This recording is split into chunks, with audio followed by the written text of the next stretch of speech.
உயர் மறையில் இருக்கிறவர் சர்வவல்லவரின் நிழலில் தங்குவார். இது பரமசிலாக்கியமே. சர்வவல்லவரின் நிழலில் தங்குவார். இது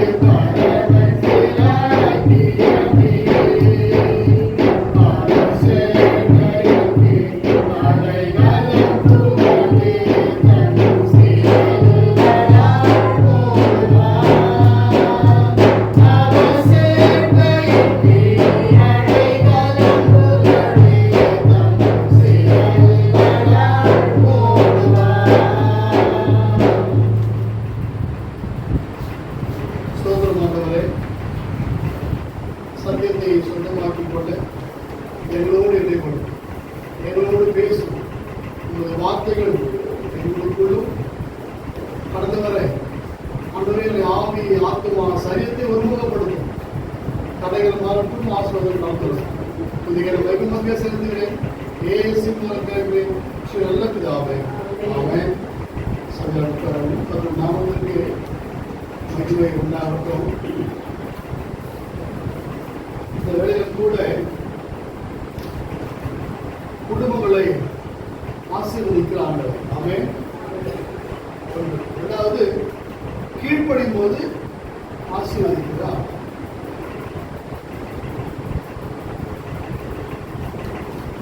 யாரெல்லாம் வேதத்துல கீழ்ப்படிஞ்சாங்களோ அவெல்லாம் ஆசீர்வாதத்தை பெற்றுக்கொண்டாங்க.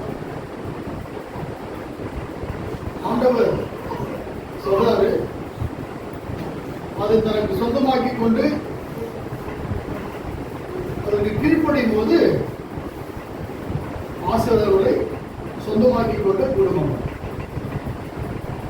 யாத்திராவோடு சொல்லப்பட்டதான உண்மை, கீழ்ப்படியும் போது 1000 தலைமுறை நான் உங்களை ஆசீர்வதிப்பேன். எது தலைமுறை? 1000 தலைமுறை ஆசீர்வதிக்கலாம். அது மாத்திரமல்ல, அதே ஆதியாகமத்தில் பார்க்கும்போது ஆபிரகாமுக்கு என்ன பெயர் உண்டு? விசுவாசத்தில் அவருக்கு குழந்தை இல்லை. அதுக்கு பிறகு எத்தனை வயசுல குழந்தை? எத்தனை வயசுல? 100 வயசு. ஆண்டவர் சொல்றாரு, கொண்டு போயிட்டு ஒரே மலையில என்ன பண்ணு, அவன் கீழ்படுகிறான். அவன் கீழ்படி என்ன பண்றான்? கூப்பிட்டு போறான். ஒரே மலைக்கு போறதுக்கு முன்னாடி கீழவே கூட்டு போன கழுதையும் வேலைக்காரரையும் இங்கே விட்டுட்டு அந்த வேலைக்காரத்தை சொல்லிட்டு போறான். யாரு யாரு? ஆமா, நாங்கள் போய் மறுபடியும் திரும்பி வருவோம், நீங்க இங்கே என்ன பண்ணுங்க, பார்த்துருங்க. என்னவா என்னவா? நான் திரும்பி வருவேன் என்று சொல்லவில்லை, நாங்கள் திரும்பி வருவோம். அப்படியே போனார்கள். மறுபடியும் இருவரும் திரும்பி வந்து ஆசீர்வாதத்தோடு கடந்து வந்து சொல்றோம். அது மாத்திரமல்ல, முதல் அற்புதம் கானாவும் திருமணம். கானாவும் திருமணத்திலும் கூட 6 கற்சாலைகள் வெளியே வைக்கப்பட்டிருக்கிறது. கற்சாலைகளில் தண்ணீர் நிரப்பப்பட்டது. நிரப்பப்பட்ட பிறகு என்ன பண்ணுங்க, கொண்டு போய் பந்தி விசாரிப்புக்காரருக்கு கொடுங்க. கீழ்ப்படிஞ்சாங்க, கொடுத்தாங்க. முன்பு இருந்த ரசத்தை காட்டிலும் எப்படி இருந்துச்சு? இப்படி அநேக குடும்பங்களை வேதத்தில் பார்க்கணும். அப்படி நோவா குடும்பம் கூட ஆண்டுடைய வார்த்தைக்கு கீழ்ப்படிஞ்சிச்சு. கீழ்ப்படிஞ்சதுனால அந்த குடும்பம் காக்கப்படும். அப்படியே இந்த சகோதரர்கள் 2 பேரையும் 2 பக்கம் பிரிக்கிறாங்க. பெரியவர் சொல்றாரு, தம்பியை பார்த்து, சொந்த சித்துவா பையன் சிவத்தை பார்த்து சொல்றாரு, என்னன்னு, நீ எந்த பக்கம் போன நிக்கிட்ட பக்கம் போ, அதுக்கு எதிர்த்து நான் பண்றேன். இது எப்படி ஆசீர்வாதமாய் மாறும்? நமக்குள்ள கேள்வி எழுதப்படும். ஏன்னா வேதத்திலே சொல்லப்பட்ட காரியங்கள் அழகாய் தெளிவாய் திட்டமாய் போதிக்கிற உண்மை. கடவுளுடைய வார்த்தைக்கு கீழ்ப்படியும் பொழுது ஆண்டவர் பல கனிகளை ஆசீர்வதிக்கிறார். அது மாத்திரமல்ல, வாசித்த பகுதியை நாம் பார்ப்போம் என்று சொன்னால் 1 முதல் 4 வரை உள்ள பகுதி. அதுல 1, 2, 3 இந்த 2, 3 வசனங்களை பார்க்கும்போது 7 வகையான ஆசீர்வாதத்தை அங்கே பார்க்க முடியும். எத்தனை வகையான ஆசீர்வாதம்? 7 வகையான ஆசீர்வாதம். இந்த 7 வகையான ஆசீர்வாதம் யாருக்கு அப்படின்னா, யாரெல்லாம் கீழ்படுறாங்களோ அவன் அத்தனை பேருக்கும் அது சொந்தமான வார்த்தை. அத்தனை பேருக்கும் சொந்தமான வார்த்தை. இந்த கீழ்ப்படிதல் என்பது பைபிள் வார்த்தைக்கு மட்டும் அல்ல, குடும்பத்திலும் வேலை செய்யும் இடங்களிலும் பழகும் இடங்களிலும் உறவை பரிமாறுகிற இடங்களிலும் இந்த கீழ்ப்படிதல் மிக அவசியம். நான் பெரிய ஆளு,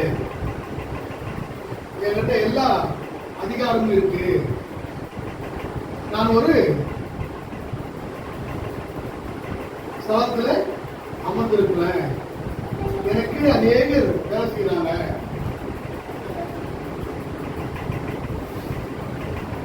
அப்படியான சூழல்கள் வரும்போது கூட தன்னை தாழ்த்துகிறவன் வீழ்த்தப்படுவான். வேத வசனம் சொல்லி அத்தனை உண்மை. தன்னை தாழ்த்தும் போது அவன் வீழ்த்தப்படுகிறான். ஆகையால வேதம் நமக்கு கற்றுக் கொடுக்கிற உண்மைகள். ஆபிரகாம் கீழ்ப்படிந்தார். 7 வகையான ஆசீர்வாதங்களை அவர் சொந்தமாக்கிக் கொண்டார். வாசிக்கலாமே. கர்த்தர் ஆபிரகாமை நோக்கி, நீ உன் தேசத்தையும் உன் இடத்தையும் உன் தகப்பனுடைய வீட்டையும் விட்டு புறப்பட்டு போ, நான் உனக்கு காண்பிக்கும் தேசத்துக்கு போ. நான் உனக்கு காண்பிக்கும் தேசத்திற்கு போ. இதுதான் வாக்குத்தத்தம். காண்பிக்கும் தேசத்திற்கு போ. அந்த வார்த்தையை அவர் சொந்தமாக்கிக் கொண்டார். அந்த வார்த்தையை அவர் சொந்தமாக்கிக் கொண்டார். ஏன்னா தேவனுடைய வார்த்தை, அந்த வார்த்தையை சொந்தமாக்கிறதுனால அவர் கிடைக்கிற ஆசீர்வாதம் வாசிக்கலாம்.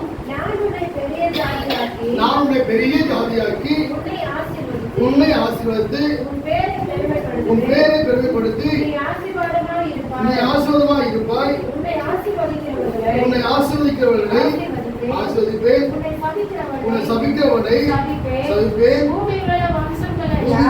வம்சங்கள் எல்லாம் உனக்குள் ஆசீர்வதிக்கப்படும் என்றார். ஆமென், ஆமென். இந்த அத்தனை ஆசீர்வாதத்தையும் தேவன் நமக்கும் கொடுக்கிறார். ஆபிரகாமுக்கு மாத்திரமல்ல, கீழ்ப்படிகிற ஒவ்வொருவருக்கும் கொடுக்கிறதானே ஆசீர்வாதம். வீட்டில் மறுபடியும் என்ன பண்ணுங்க, இந்த 2-3 வசனத்தை வாசித்து பைபிள் அண்டர்லைன் பண்ணுங்க.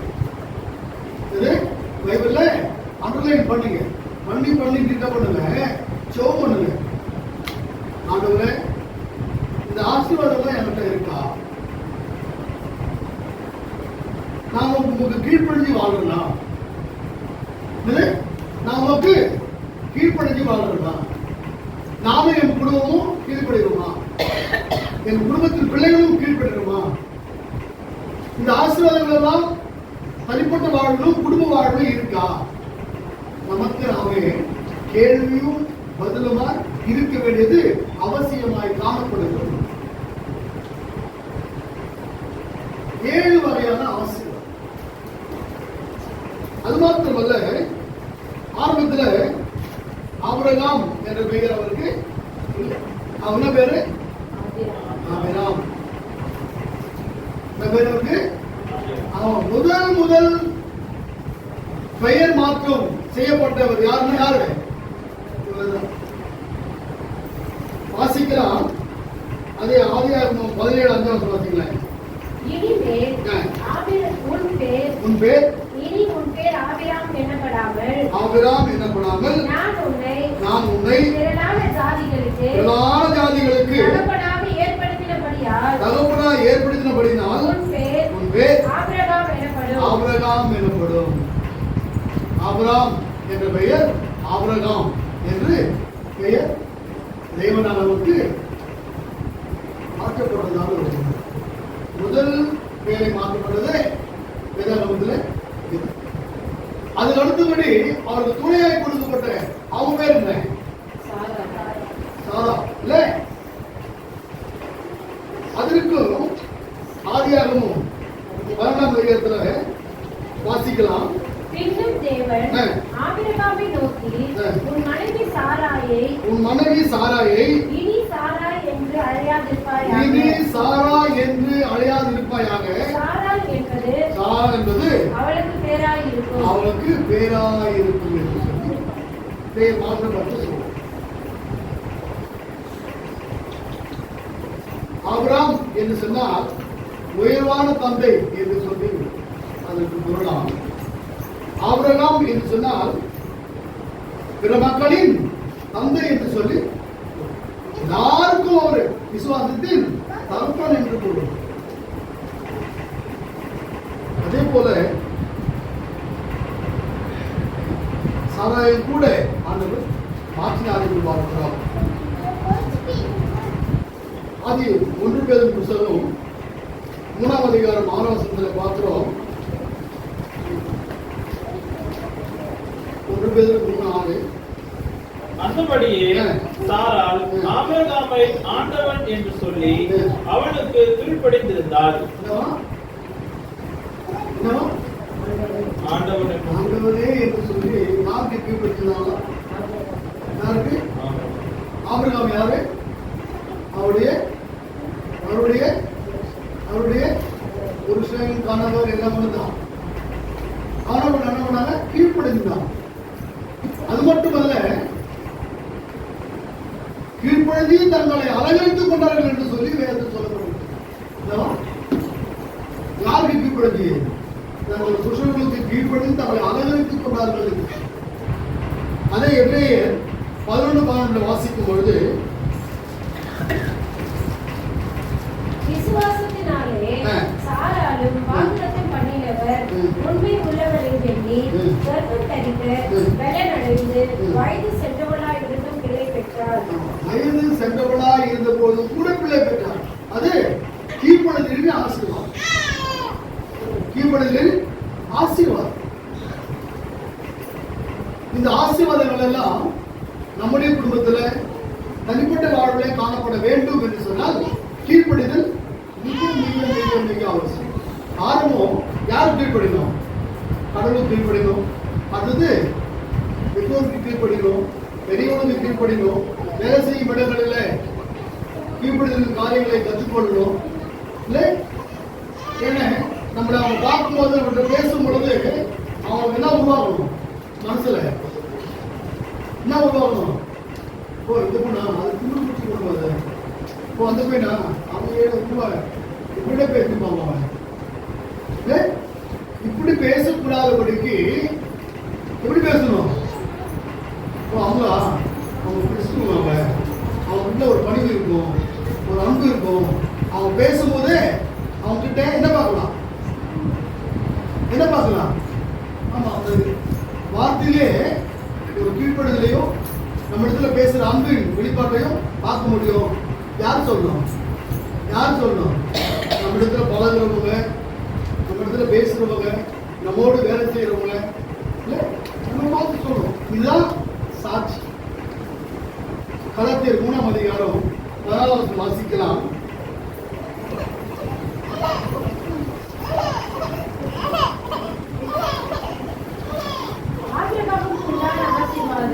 ஆபிரகாமுக்கு உண்டான ஆசீர்வாதம் கிறிஸ்து இயேசுவினால் புறஜாதிகளுக்கு வரும்படியாகவும் ஆவியை குறித்து சொல்லப்பட்ட வாக்குத்தத்தத்தை விசுவாசத்தினாலே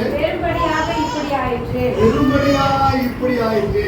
இந்த ஆசீர்வாதம் எங்க மட்டும் நிக்கல, பழைய ஏற்பாட்டு காரியங்கள் மட்டும் இல்ல, அது எங்க வச்சுப்போ புதிய ஏற்பாட்டுக்கு வருது. புதிய ஏற்பாட்டுல மக்கள் யாரெல்லாம் கீழ்படுகிறாங்களோ அவங்க அத்தனை பேருக்கும் இந்த ஆசீர்வாதம் கடந்து போகும். இது வாக்குத்தத்தம் என்று சொல்லப்படும். எது வாக்குத்தத்தமா? வடி வாசி வருது 3:14. ஆபிரகாமுக்கு உண்டான ஆசீர்வாதம், நல்லா கவனிக்கணும். ஆபிரகாமுக்கு உண்டான ஆசீர்வாதம் கிறிஸ்து இயேசுவினால் புறஜாதிகளுக்கு, யாருக்கியா? புறஜாதிகளுக்கு, இயேசுவை ஏற்றுக்கொள்ளாதவங்க, புதிதாக ஏற்றுக்கொண்டவங்க எல்லாமே யார்தான்? புறஜாதி மக்கள் தான். நாம் யாரும் இல்லை, யூதர் இல்லை. இயேசு கிறிஸ்துவின் மூலமாய் வாசியா, இயேசு கிறிஸ்துவினால் புறஜாதிகளுக்கு வரும்படியாகவும் ஆவியை குறித்து சொல்லப்பட்ட வாக்குத்தத்தத்தை நாம் விசுவாசத்தினாலே பெரும்படியாகவும் இப்படி ஆயிற்று. விசுவாசத்தினால் பெரும்படியா. இது வாக்குத்தத்தமாய் கொடுக்கப்பட்டது.